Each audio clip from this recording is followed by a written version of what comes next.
తీసేసి తెలంగాణ తల్లి విగ్రహాన్ని పెడతాం, తప్పకుండా చర్యలు ఉంటాయి. అమరజ్యోతి వద్దకు రాణిస్తలేరు. కేసీఆర్ కట్టిండనే అంబేద్కర్ విగ్రహం వద్దకు పోతలేరు. సచివాలయంలో ఎందుకు కూర్చున్నావు?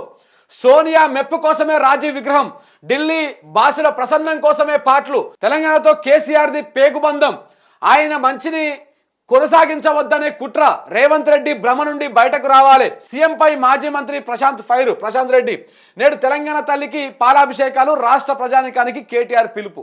200% వాళ్ళు ఏమంటా ఉన్నారు, మేము రాగానే నీ విగ్రహాన్ని సకల మర్యాదలతోటి, గౌరవమైనటువంటి మర్యాదలతో తీసుకుపోయి వేరే దగ్గర పెట్టి తెలంగాణ తల్లి విగ్రహం పెడతామని చెప్పేసి వాళ్ళు చెప్తా ఉన్నారు.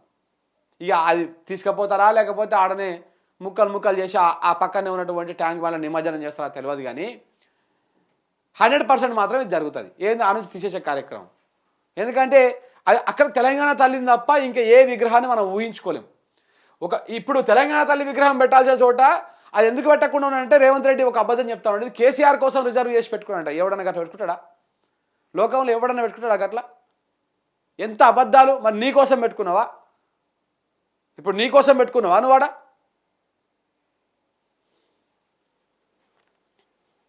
సో 100% ఇది జరుగుతూనే ఉంటుంది. ఒకసారి ఆయన మాట్లాడినటువంటి మాటలు కూడా మీకు చూపిస్తా, ఎట్లా మాట్లాడిండు.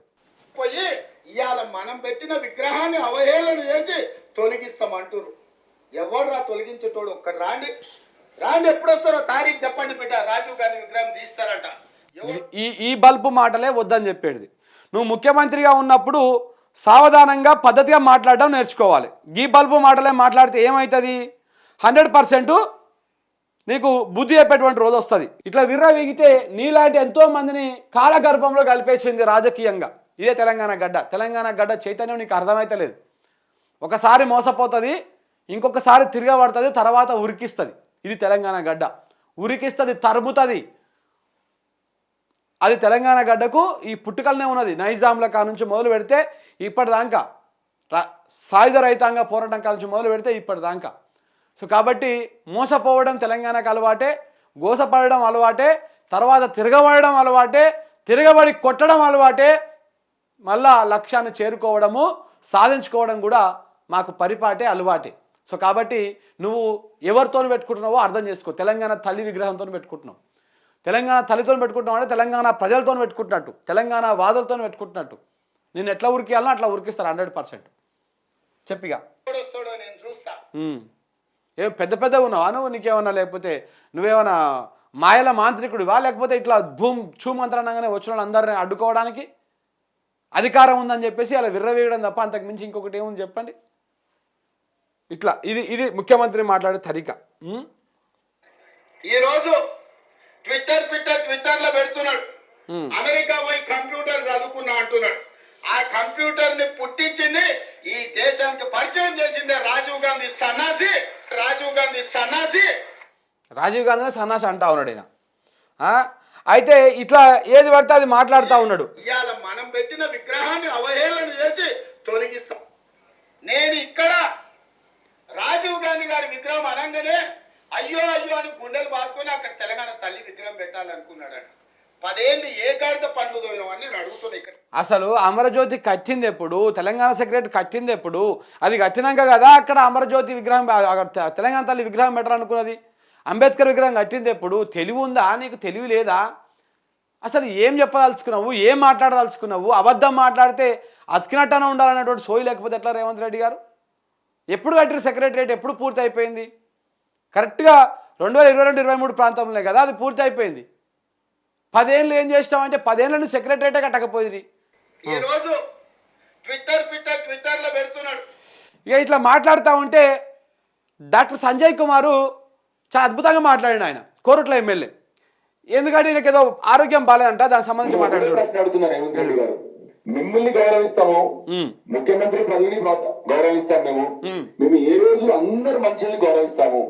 మిమ్మల్ని వీడుకునేది ఒకటే, మీరు దయచేసి ఈ మాట్లాడడం బంద్ చేసి తెలంగాణ ప్రజల పక్షాన తెలంగాణ బాగోగుల గురించి ఆలోచన చేయమని చెప్పి మేము రిక్వెస్ట్ చేస్తా ఉన్నాను, వేడుకుంటా ఉన్నాను. గత 9 నెలల్లో 9 సంవత్సరాలు వినాశనం చేసినారు మీరు. ఆల్రెడీ 9 సంవత్సరాలు తెలంగాణ వెనుకకు తీసుకుపోయినారు. దయచేసి మిమ్మల్ని రిక్వెస్ట్ చేస్తా ఉన్నాను ఇవాళ ఈ మాటల బంద్ చేయండి. ఇంకా రోజు పొద్దున డైవర్షన్ మాటలు, ఒకరోజు బూతులు, ఒకరోజు నాకు రెస్పెక్ట్ ఇవ్వండి, ఒకరోజు నేను స్వామి వివేకానందుని అంటారు ఒకరోజు. మీరు కూడా చూస్తే దయచేసి ఒకసారి ఆలోచన చేయండి. నిన్న డాక్టర్ నాకు అన్ని చెప్పినాడు. అంటే నేను వెన్నుపూస డాక్టర్, నాకు దీని గురించి ఎక్కువ తెలియదు. నాకు యాక్చువల్లీ నేను స్పైన్ సర్జన్ కాబట్టి నాకు తెలియదు. నిన్న డాక్టర్ చెప్తా ఉన్నాను నాయన, నువ్వే చూడు సంజయ్, ఆయన పొద్దున ఒక మాట మాట్లాడతాడు, సాయంత్రం ఒక మాట మాట్లాడతాడు. నిన్న ఒక ఉదాహరణ చెప్పినాడు. నిన్ననే మొన్న వారు చిట్ చాట్ లో అక్కడ ఢిల్లీలో కూర్చున్నప్పుడు గాంధీ అసలు బీఆర్ఎస్ పార్టీ అని చెప్పిండంట ఆయన. నేను చూడలేదు యాక్చువల్లీ చిట్ చాట్ చూడలేదు నేను.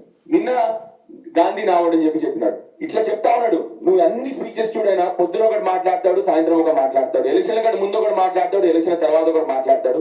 This is a typical personality disorder అని ఆయన చెప్పినాడు. చాలా పెద్ద సమస్య ఉందంట ఆయనకి. అంటే ఆ టిపికల్ డిజాస్టర్ పరిస్థితి బాగాలేదంట. ఆయన ఆరోగ్య మానసిక పరిస్థితి బాగాలేదు. ఇది రేవంత్ రెడ్డికి మనం పాపం తెలియకనేమో ఏది పడితే అది మాట్లాడుతూ ఉన్నాడు అని మనం అది అనుకుంటున్నాం. కానీ ఆరోగ్యం మానసిక పరిస్థితి బాగాలేదనమాట. బుద్ధిమాంద్యం అంటాం చూసినామా, అట్లా ఉందన్నట. డాక్టర్ చెప్పిండట. మరి సంజయ్ గారు చెప్తా ఉన్నారు, కోరుట్ల ఎమ్మెల్యే. ఈయన కూడా డాక్టరే, అయితే ఈయన ఎన్నపూస డాక్టర్ అంట. ఆయన మానసిక రోగాలను చూసేటువంటి డాక్టర్ ఈయన దోస్తున్నాడంట. సో ఆ దోస్తు చెప్తా ఉన్నాడంట ఫోన్ చేసి. ఆయన పొద్దుగాల ఒకటి మాట్లాడతాడు, సాయంత్రం ఒకటి మాట్లాడతాడు. పొద్దుగాలనేమో ఇది మంచిదని చెప్తాడు, సాయంత్రం ఇది చెడ్డదని చెప్తాడు. పొద్దుగాల పూటనేమో గాంధీ మా ఎమ్మెల్యే కాదు బీఆర్ఎస్ అని చెప్తాడు, ఇది అరికపూడి గాంధీ. సో ఇట్లా రోజొక్క మాట మారుస్తూ ఉంటాడు. ఆయనకు ఆరోగ్య పరిస్థితి మానసికంగా ఆయన ఆరోగ్యం బాగాలేదు, మానసిక స్థితి బాగాలేదు. ఆయన చూపించుకోవాల్సినటువంటి అవసరం ఎంతైనా ఉన్నది. సరే ఎర్రగడ్డ లాంటి హాస్పిటల్కి పోతే ఇజ్జత్ అవుతుంది కాబట్టి ఒక స్పెషల్ డాక్టర్ని తీసుకొచ్చుకొని ఇంట్లో పెట్టుకొని ట్రీట్మెంట్ చేయించుకుంటే మంచిగా ఉంటుంది. ఎందుకంటే మంచి పొజిషన్లో ఉన్నావు రాష్ట్రంలో. సో కాబట్టి ఇప్పుడు ఉన్న పలంగా ఎర్రగడ్డకు పోతే ఎర్రగడ్డకు రేవంత్ రెడ్డి అని చెప్పేసి అన్ని మీడియా ఛానల్ రాస్తాయి. సరే మీ మీడియా రాయకపోయినా కానీ రాసే వాళ్ళు రాస్తారు కాబట్టి ఇజ్జత్ పోతుంది. సో కాబట్టి అప్పుడు ఏం చేయాలి, మంచి ఎర్రగడ్డలో పనిచేసేటువంటి మంచి నెంబర్ 1 డాక్టర్ అవుతున్నారో పిలిపించుకుంటే నీకు కొంచెం అది సెట్ అయిపోతుంది, ఆ స్క్రూ ఏమైనా లూజ్ అయితే టైట్ చేస్తారని చెప్పేసి చెప్తా ఉన్నారు. మరి నిజంగానే అనిపిస్తుంది అది కూడా. ఎందుకంటే ఆయన మాట్లాడేటువంటి మాటలు ఇవన్నీ చూస్తూ ఉంటే అదే అనిపిస్తూ ఉంది. ఇట్లా రెచ్చగొట్టడము, ఈ విధంగా చేయడము, ఇవన్నీ కూడా చూస్తూ ఉంటే అట్లనే అనిపిస్తూ ఉంది. మరి చూడాలి ఆయన మరి ఆరోగ్యం సెట్ రైట్ చేసుకుంటాడా, ఏమవుతుంది, ఎట్లా ఉంటుంది అనేది చూడాల్సినటువంటి అవసరం కూడా ఉన్నది.